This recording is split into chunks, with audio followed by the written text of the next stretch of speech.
ఇక్కడ కనుక మనం చూసినట్లయితే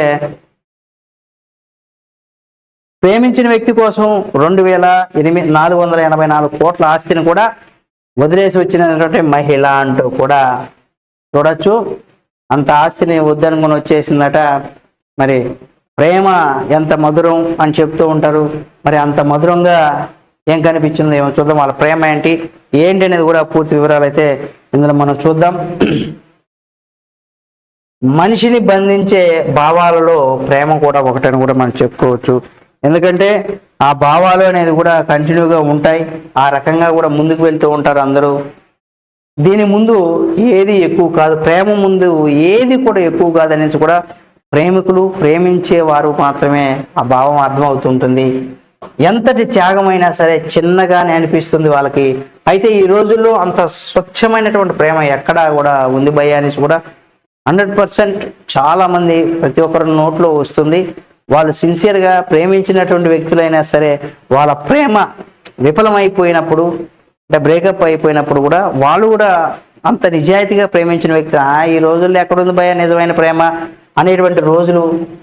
అందరూ ప్రేమించామనేసి కూడా మాటలు చెప్పేవాళ్ళు, కానీ నిజంగా ప్రేమించే వాళ్ళను మనం ఎక్కడా కూడా ఆదరణ చూస్తూ అటువంటి వాళ్ళు అరుదుగా చూస్తూ ఉంటాం. ప్రేమించిన వ్యక్తి కోసం కుటుంబాన్ని వదులుకోవడం చాలామంది మహిళలు ధైర్యం చేయరు.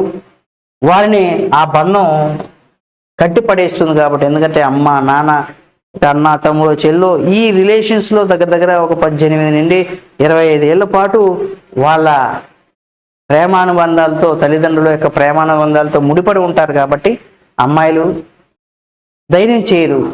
ఎవరో నూటికో కోటుకో ధైర్యం చేస్తారు.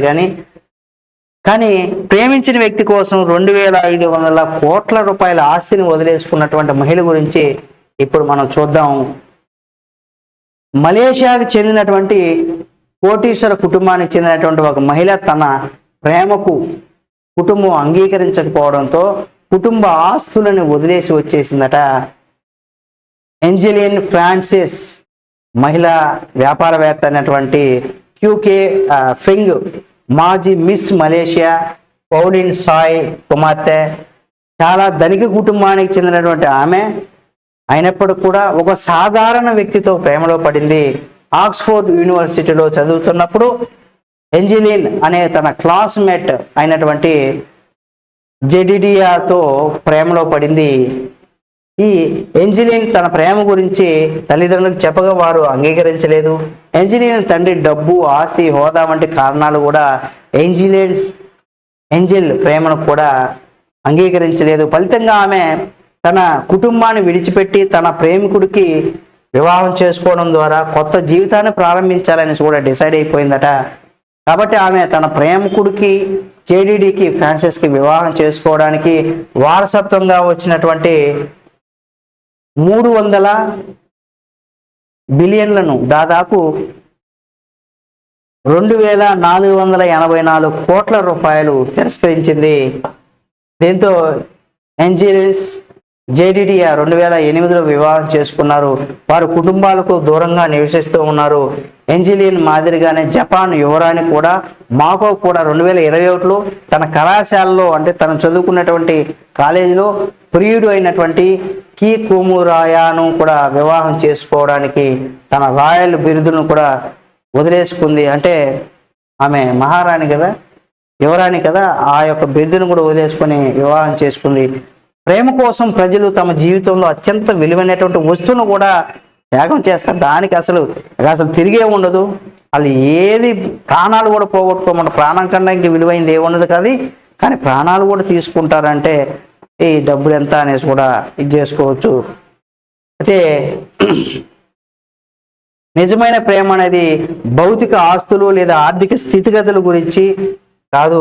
ప్రేమ మరియు ఐక్యత వంటి ప్రాథమిక మానవ అవసరాల సంబంధాలకు సంబంధించినటువంటివి అని కూడా ఏంజెలిన్ కథ ద్వారా మనకు రుజువవుతుంది. ఎందుకంటే ఇక్కడ మనం చూసినట్లయితే నిజంగా ప్రేమకు అంటే ఒక సామెత ఉంటుంది, పెద్దలు కూడా చెప్తూ ఉంటారు. మామూలుగా కూడా ఏదో పిచ్చాపాటి కవితలు చాలామంది రాస్తూ ఉంటారు అనేసి అనుకుంటూ ఉంటారు. కానీ నిజంగా ప్రేమ ఎప్పుడు కూడా కులము మతము ఏమి చూడదు, ఉన్నోడా లేనోడా ఇవేవి చూడదు. వాళ్ళకి నచ్చింది, ఇద్దరు మనుషులు కలిశాయంటే వాళ్ళు ఎంతకైనా తెగిస్తారు, ఏవైనా చేస్తూ ఉంటారు. కుల మతాలను అంటే మనకు ఒక పాటలో కూడా ఉంటాయి, కుల మతాలు ఎప్పుడు కూడా దాన్ని చూసుకోదు, రావు కాలాలు మంచి ముహూర్తాలు చూసుకోదు, ఒక వ్యక్తి ఎందుకు నచ్చాడు అనేది వాళ్ళకి రీజన్ ఉండదు, అంటే ఎందుకు నచ్చడో కూడా రీజన్ ఉండదు. స్వచ్ఛమైనటువంటి ప్రేమకి అసలు ఏది కూడా దాని ముందు ఎంత ఉన్నా ఏవైనా సరే దాని ముందు అసలు ఏది కూడా పనికి రాదని కూడా నమ్మేటువంటి వ్యక్తులు వీళ్ళు. ఇంత ఆస్తిని ఇది కొంత లేటుగా మనకి ఈ కథనం వచ్చినప్పుడు కూడా ఇది మనం చూడొచ్చు. ఇక మరొక వార్త కనుక మనం చూసినట్లయితే